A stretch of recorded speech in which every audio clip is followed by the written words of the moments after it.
আমরা আমাদের ট্রলার নিয়ে একটি চরের পাশ ধরে সামনের দিকে এগিয়ে চলছি। মেঘনা নদীর চর,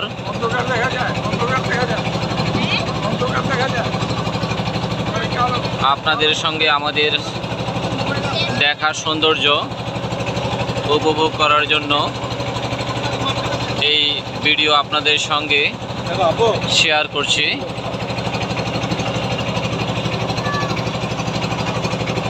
ছোট্ট একটি নৌযান চরের পাশ দিয়ে অতিক্রম করছে,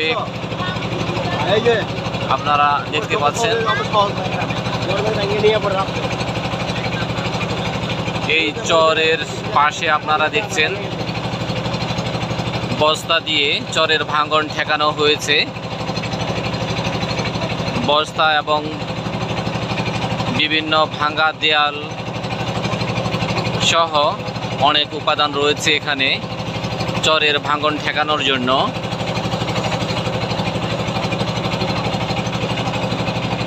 দূরে দেখছেন চরের বুকে সবুজের সমারোহ,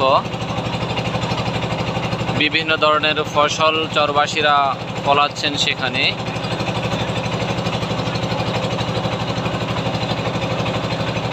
চরের পাশ দিয়ে অনেক দর্শনার্থী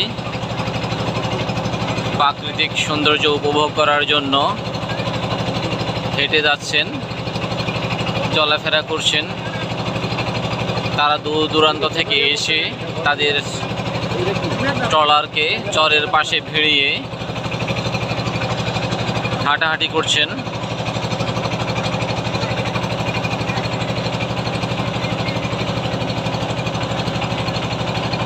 আমরা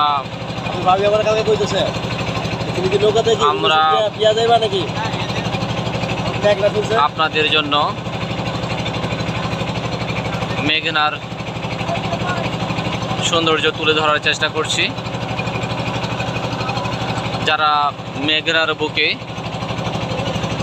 সৌন্দর্য উপভোগ করার জন্য আসতে পারেননি বা আসেননি এখনো, আপনারা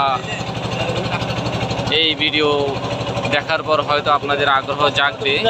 দেখেন, আপনারা দেখুন নদীর ঢেউ, ছোট ছোট ঢেউ। ভরা বর্ষায় ঢেউয়ের পরিমাণ অনেক বড় হয়ে থাকে, অনেক বেশি হয়ে থাকে, বড় বড় ঢেউ তৈরি হয়। এখন নদী শান্ত, তাই আপনারা ছোট ছোট ঢেউগুলোই দেখছেন।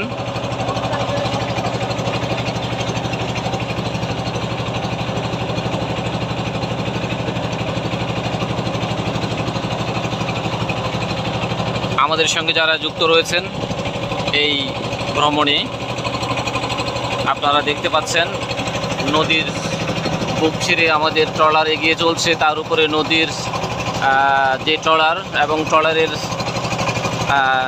ছাদের উপরে যারা রয়েছেন তাদেরকে দেখতে পাচ্ছেন।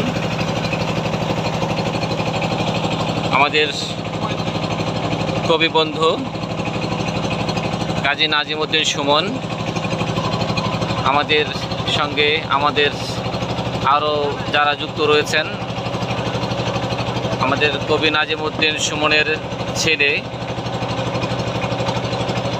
ট্রলারের অগ্রভাগে রয়েছেন। আমাদের সঙ্গে আরও যুক্ত রয়েছেন আমাদের ভাতিজি, সেও আছে এখানে, এবং কবি সুমন হোসেন,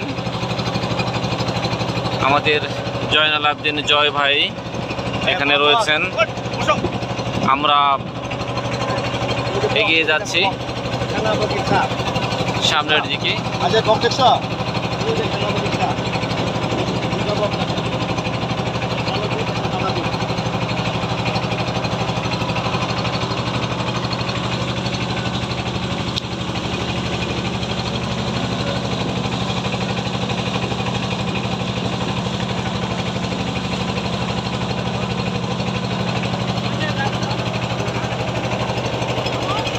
পাশ দিয়ে দেখেন আরও একটি ট্রলার আমাদের পাশ দিয়ে চলে যাচ্ছে।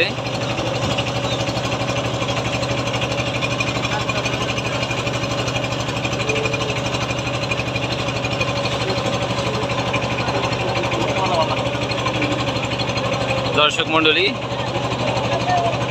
এতক্ষণ আমাদের সাথে যুক্ত থাকার জন্য আপনাদেরকে অসংখ্য ধন্যবাদ। ভালো থাকুন। আল্লাহ হাফেজ।